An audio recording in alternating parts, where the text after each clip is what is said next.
Hello everyone, তোমরা সবাই কেমন আছো? আশা করছি খুব ভালো আছো, আমিও ভালো আছি। তো আজ যেহেতু শনিবার, তো মা খায় নিরামিষ। আর যেহেতু বাড়িতে মাছ আনা হয়েছে, যার জন্য মাছটা আমাকেই রান্না করতে হবে। আর আমি অনেকদিন ধরে ভাবছিলাম কিছু রান্না করবো, যেহেতু অনেকদিন নিজে হাতে কোনো কিছু রান্না করিনি। তো আজকে মায়ের শরীর খারাপ থাকাকালীন আমার সুযোগটাও হয়ে গেল রান্না করার।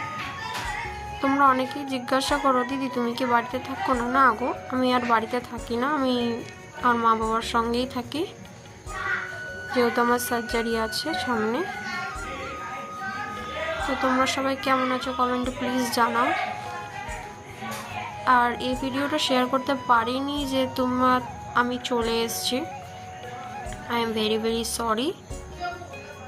চলো আজকে মাছটা রান্না করে নিই। আজকে মাছ, বাঁধাকপির তরকারি, এগুলোই রান্না হয়েছে।